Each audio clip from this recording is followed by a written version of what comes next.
No, it seems to me that whether it's the Psalms or the Gospels or Genesis or anywhere else in the Bible, God is calling on humanity to be responsible for humanity, for us to be our sister and brother's keeper, for us to look out for the most vulnerable, the most needy. In Jesus' day, that was not being done by those who had the power and the authority and the ability.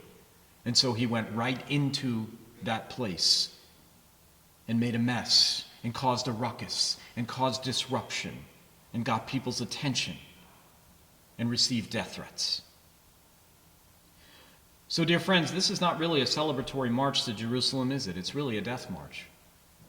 Jesus looks around the temple when he gets there, and he didn't act then. He planned, he calculated, he thought.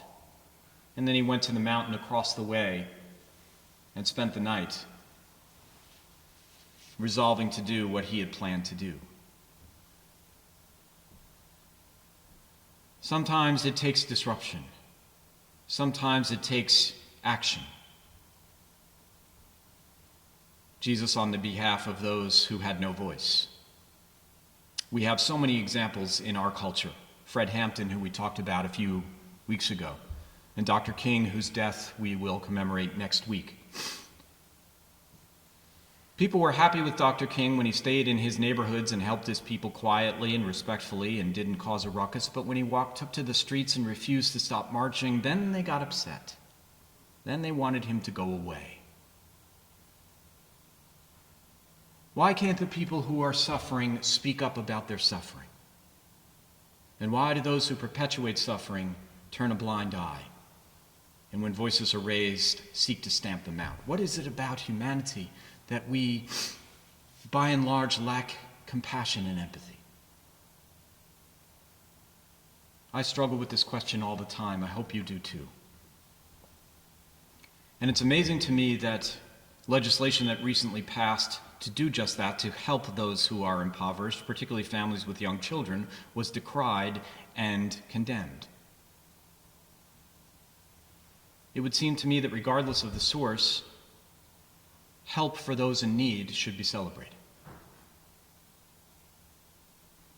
And the questions are always raised, well, what if they do something irresponsibly with the money? Well, what if somebody who we gave a dinner to last night took it and sold it and made some money off that?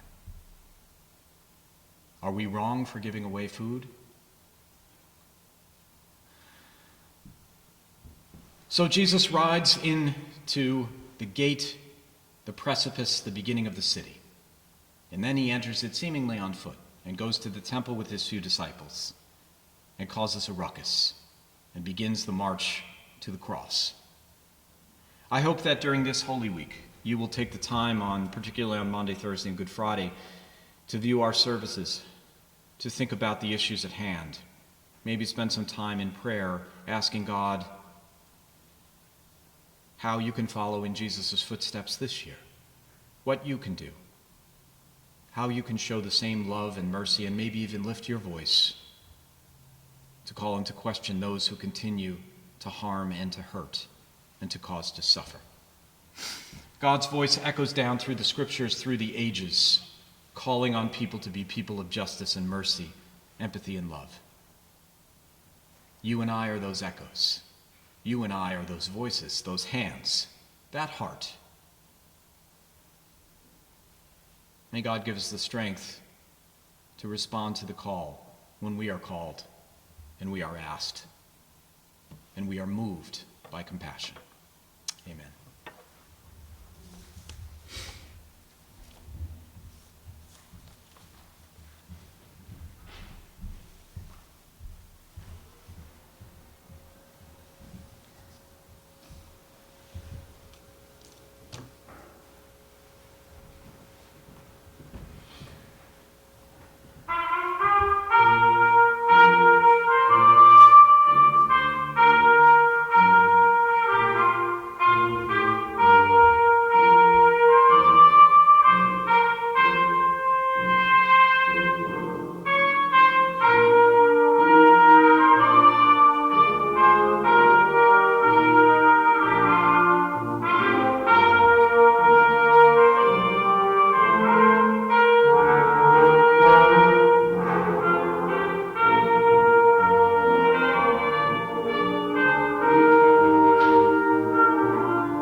Go in peace as we enter the journey that we call Holy Week. May God walk with you and guide you and keep your footsteps in the pathways of peace. And I'll look forward to seeing you next Sunday on Easter Sunday. Go in peace. Amen.